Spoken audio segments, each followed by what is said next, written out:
St. John the Philosopher here. I am an enormous fan of Frank Herbert's Dune. My older brother introduced me to it as a youngster, and it honestly changed my life, sparking a love of reading and awakening a hunger for telling my own stories, which I hope to one day share. So when it was announced that Denis Villeneuve was intending to adapt the novel for the silver screen, I was both excited and nervous. While the 1984 attempt by David Lynch had a certain level of charm, it was something of a narrative disaster and bombed at the box office. A made-for-TV miniseries for the Sci-Fi Channel in 2000 was a bit better in that regard, but still didn't rise to the heights that Frank Herbert's vision demanded. Well, I can happily report that this latest film is not only a great Dune adaptation, but just a great film all the way around.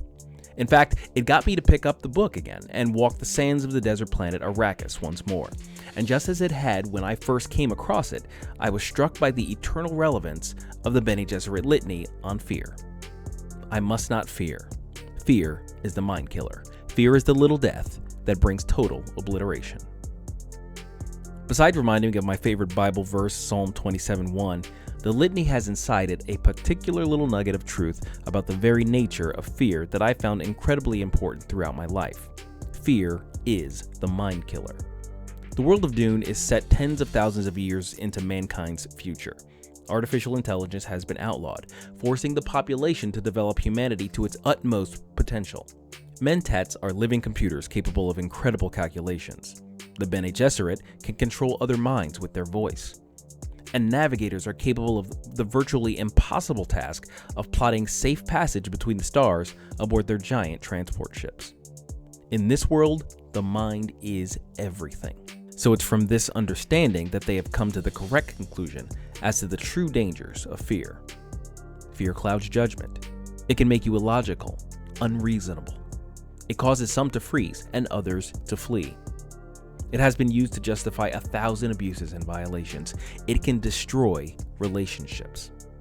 There's an extremely clear example in the Dune novel that had to be cut from the film, where the villainous Harkonnens had deliberately planted the idea of a traitor among the most trusted members of the House of Atreides, specifically the Duke's consort, Lady Jessica. While the Duke himself knows the intention of the ruse is to throw off suspicion from someone else, he surmised that allowing his enemies to believe their plan was working could cause them to reveal themselves in that false sense of security. So the Duke would go on to show some measure of coldness to his beloved Jessica, and even allow his chief security officer, the Mentat Thufir Hawat, to voice open suspicions about her loyalty in order to play the part. It all comes to a head in a brilliant scene where Jessica confronts Thufir about his growing mistrust, and in this scene, we see the reality of the litany's declaration: fear is the mind killer, as the greatest mind on the planet is rendered completely unable to grasp the truth out of fear. We're currently experiencing clear, real-world proof that fear is the mind killer on a societal level when it comes to the illness of unknown origin. It was out of fear of the unknown that we accepted without question the White Coat Mafia's lockdown measures. 2 weeks to slow the spread. We're all in this together, they said. It was out of fear that we let those 2 weeks expand into months, long enough to destroy thousands of small businesses, sink families that were just starting to rise in the 2019 economy, and throw households into logistical and financial chaos as they attempt to deal with new childcare challenges. And while we can point to the designs of totalitarian politicians and incompetent bureaucrats as being at fault, how far could any of this have gotten if not for the compliance of a fearful public? So it's ultimately fear that has changed the definition of terms like herd immunity and placed nebulous ideas about public health above the foundational tenets of natural human rights and bodily autonomy. It's fear that makes people want to mask children in spite of obvious and well-documented deleterious effects for no statistical benefit. And don't get me started on child vaccination. In Frank Herbert's Dune, the Bene Gesserit determine whether a person is a human being or simply an animal through the test of the Gom Jabbar. If you remove your hand from the box, you die, and inside the box is pain. An animal reacts purely out of fear, but a human overcomes fear with reason, conquers the fear inside so that he can conquer even greater obstacles beyond.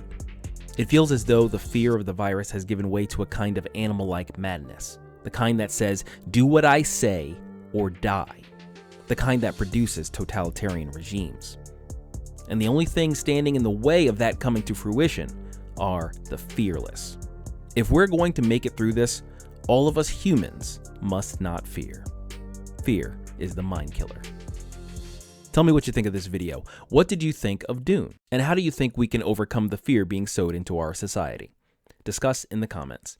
In the meantime, be sure to like, subscribe, and share for more videos on religion, culture, and politics. That's all for today. Goodbye, God bless, and we'll see you in another video.